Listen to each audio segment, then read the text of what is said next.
Ankleshwar urban health centre અને તાલુકા આરોગ્ય વિભાગ આ સંયુક્ત ઉપક્રમે રામકુંડ નજીક આયુષ્યમાન આરોગ્ય મંદિર ખાતે વિશ્વ સિકલ સેલ દિવસની ઉજવણી કરવામાં આવી હતી, જેમાં 1 વર્ષથી લઈને 40 વર્ષ સુધીના લોકોની સિકલ સેલ એનિમિયાની ચકાસણી કરવામાં આવી હતી.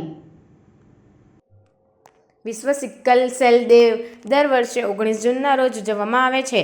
સમગ્ર વિશ્વમાં આ બીમારી પ્રત્યે જાગૃતિ વધારવાના ઉદ્દેશ્યથી 19 જૂનના રોજ વિશ્વ સિકલ સેલ દિવસની ઉજવણી કરવામાં આવે છે.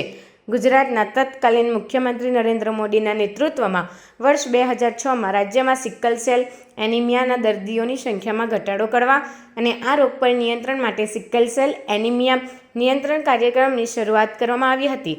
આ કાર્યક્રમ શરૂ કરનાર ગુજરાત દેશનું પ્રથમ રાજ્ય હતું. સિકલ સેલ એક આનુવંશિક કે વારસાગત રોગ છે.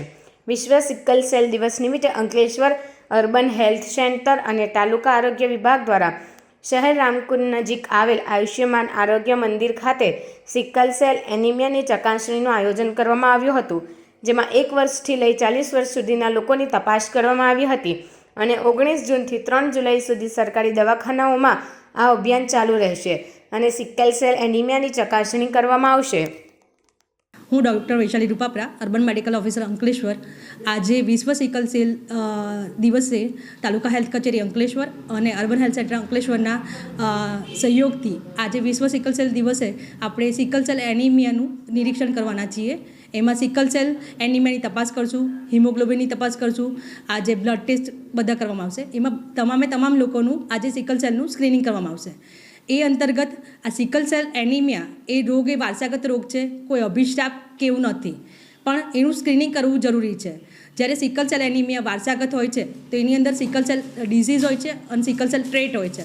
સિકલ સેલ ટ્રેટ એ નોર્મલ માણસની જેમ જીવી શકે છે, પણ સિકલ સેલ ડિઝીઝ હોય છે એમાં લોહીની ઘણી બધી સમસ્યાઓ રહેતી હોય છે. એના કારણે બ્લીડિંગની ક્રાઇસિસ સૌથી વધારે રહેતી હોય છે. એટલે જો સ્ક્રીનિંગ વહેલા તકે થઈ જાય તો લગ્ન ઈચ્છુક છોકરા કે છોકરીઓના લગ્ન કરતાં પહેલાં આપણે સિકલ સેલનું ટેસ્ટિંગ કરાવશું તો આપણે આ રોગને ધીરે ધીરે નાબૂદ કરી શકશું.